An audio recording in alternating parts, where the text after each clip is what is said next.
Ok, c'est parti pour la section asymétrique. Ça va être un petit peu la section la plus compliquée. On est bien à 100%, oui. Ça va être un peu la section la plus compliquée, notamment si vous êtes débutant. Mais c'est vraiment quelque chose de fun à faire. Enfin, en tout cas, de fun, oui, à faire et à voir surtout. À savoir faire, à savoir faire.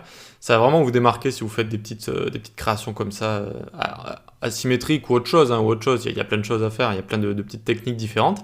Donc là, on va utiliser CSS Grid. On va utiliser CSS Grid pour ça. On va se faire une grande grille. On va placer nos éléments. Et en fait, l'image est déjà dans le cadre noir qu'on a juste en dessous là. Et l'image sera placée sur le cadre et on va la déplacer avec position relative, top left ou top right, suivant les images qu'on a ici. Voilà, et le plus dur, ça va être de rendre ça responsive. D'accord? Donc, c'est-à-dire que on va avoir un premier breakpoint vers les 1500, si je dis pas de bêtises. Hop. Ensuite, un second ici, tac, où ça va passer en colonne et où il va falloir un petit peu replacer toutes les images et tous les éléments avec le texte. Donc voilà, ça va être la partie la plus longue, accrochez-vous. Allez, donc n'oubliez pas que quand on est frustré, quand on voit des choses compliquées, c'est là où on apprend le plus, c'est là où on apprend le plus rapidement aussi, hein, il y a beaucoup de choses pour apprendre, hein, mais quand on a des gros morceaux comme ça, quand on attaque des gros morceaux, en général, ça vous fait évoluer plus rapidement. Allez, donc on va commencer avec l'HTML, hein, c'est parti, parce que pour l'instant, on n'a pas d'HTML, on a rien du tout, on a juste la page d'accueil. Donc on revient là, tac, tac, on descend. Ah oui, j'ai oublié de faire des petites démarcations ici aussi, on peut marquer navigation, tac, et en dessous, alors, je bouge un peu le micro, en dessous, tac, on va mettre accueil. Hop, et là on va mettre section asymétrique. Asymétrique comme ça, section asymétrique, ok. Donc c'est parti pour la section asymétrique. On va séparer chaque élément de notre site par des sections. Maintenant ça va être plusieurs sections. Là elle va avoir la classe j'ai dit, tac, section asymétrique.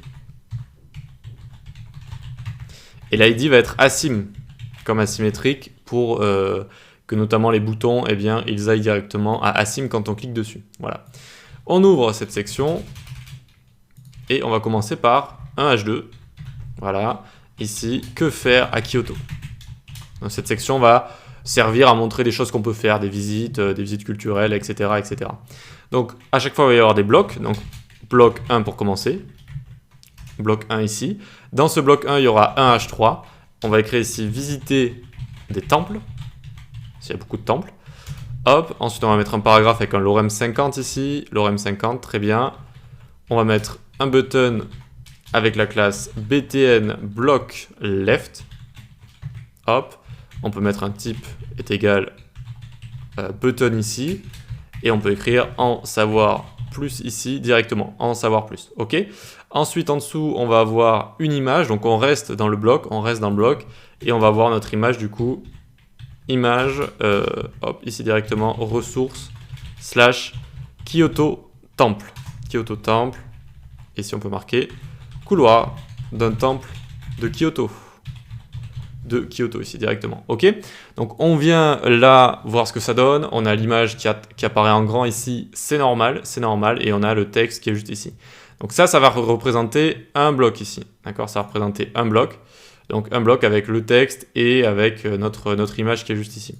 Il faut 3 blocs, donc on y va, on va finir l'HTML, on se prend ce bloc 1 ici, on le colle, et on change à chaque fois juste ici, bloc 2.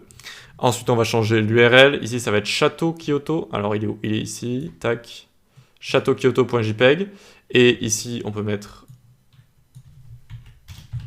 un château. Alors, ça prend un accent. Un château à Kyoto.